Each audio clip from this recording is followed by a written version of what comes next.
والله ألقيكم. هاي بعد وقت يم الله ويمكم.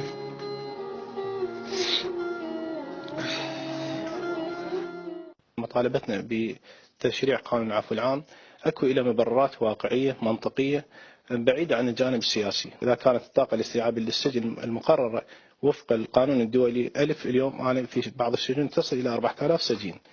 هذه طبعا انتظار اثر كثيرا على برامجنا اللي احنا من اساسها والغايه وجدت من اعتدال الاصلاح العراقيه لتاهيل السجناء واعاده اندماجهم في المجتمع. بصراحه اثرت الازمه الماليه كذلك اثرت كثيرا على سير دائره الاصلاح العراقي شان باقي المؤسسات الحكوميه.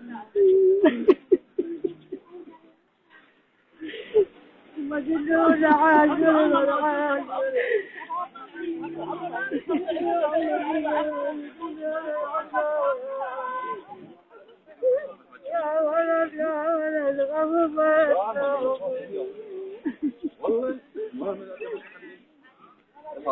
يبا يا يبا يبا عاد بالكرك الزغيات عاد بالكرك يا ولد يا ولد يا ابن يا ولد يا ابن